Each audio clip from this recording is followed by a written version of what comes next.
Hello, my friends, and welcome back. Thank you very much for being with me again today. The Ukrainians are claiming that they are pushing the Russians back on three fronts. They're repelling the Russians' attacks. Oh, well, that might be true, but let's see what they say and how they assess that to be happening. This article that I have obviously comes from their source, the Ukrainian source, which is Ukrainska Pravda, from the 27th of June, which is today.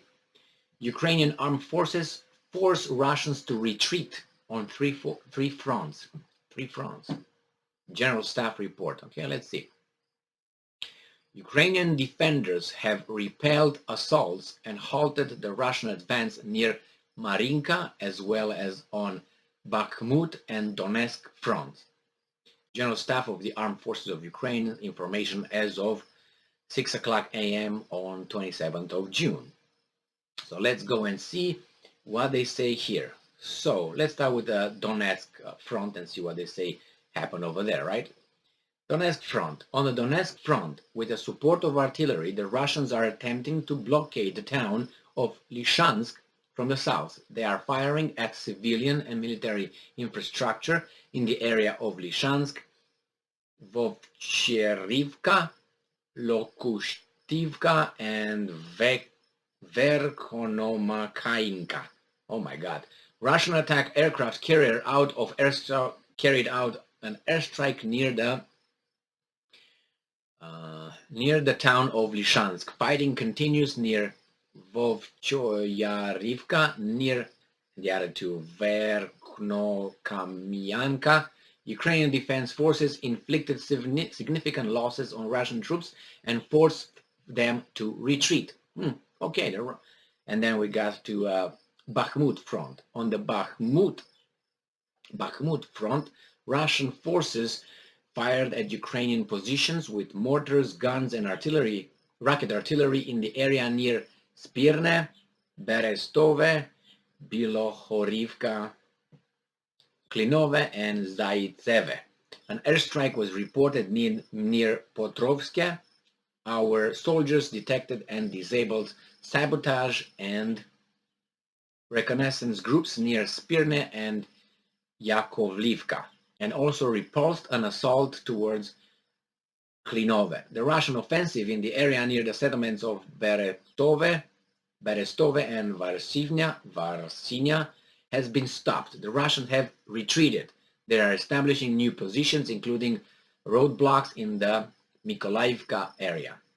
And then the last of the three front is Avdiivka. So on the Avdiivka, Kurkahove, Novopavlivka, and Zaporozhye fronts, Russian troops fired using gun and rocket artillery at Ukrainian armed forces positions along the line of contact. Airstrikes were carried out near the settlements of Krasnohorivka, Vesele, Vuhledar, Shevchenko, and like 5 more here, Prishchivka, Marinka, and Pavlivka. Russian missile and airstrikes were reported in Avdiivka. Near Marinka, Ukrainian soldiers again nipped the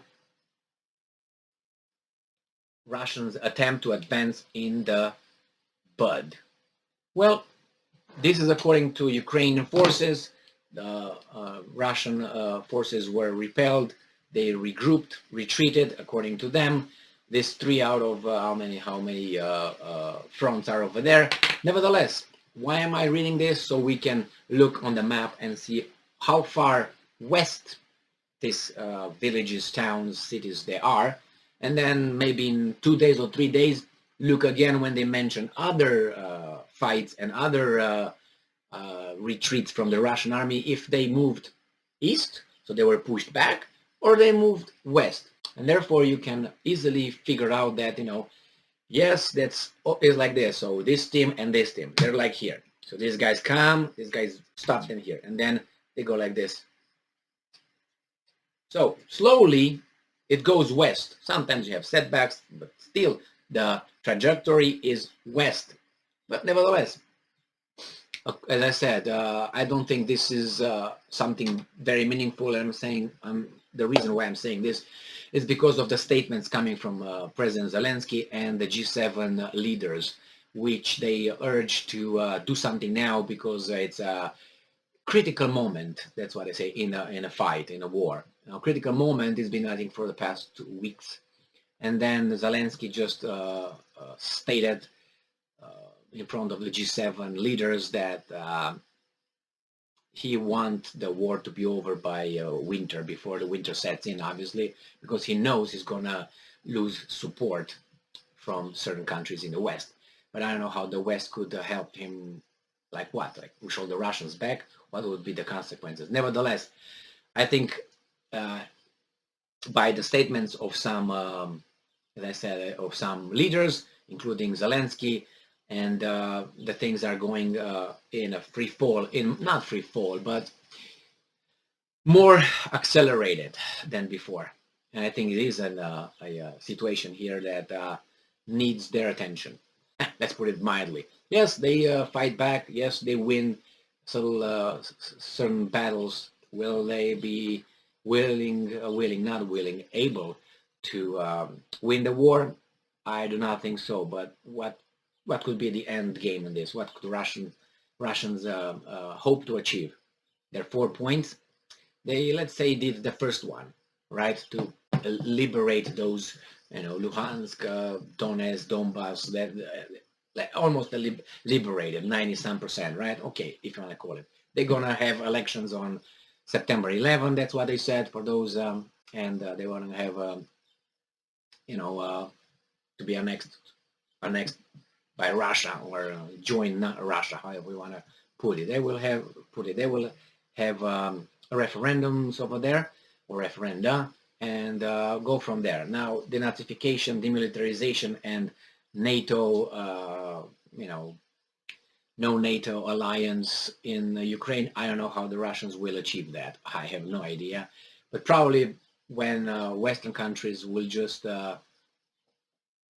be lacking gas to hit their houses, and the economy is going to go even lower, the inflation stays up, going to be into the stagflation state, then probably they're going to put pressure on Great Britain to stop, turn Zelensky off, and then probably will turn Zelensky off. But I personally don't think that Great Britain will turn Zelensky off.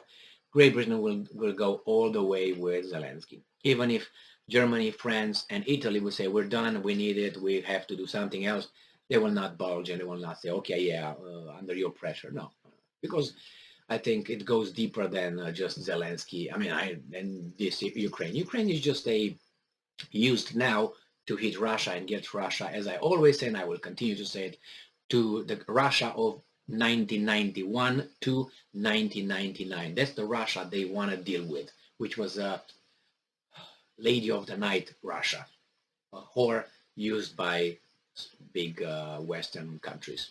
And Russia doesn't want to be that. As of now, it's not, but this is some of the sacrifices it has to make. And unfortunately, Ukraine is used, in my assessment, to achieve that Russia of 1991, 1999 period of time. Thank you very much for being with me again today. Stay strong, stay smart, look for the truth, and be just.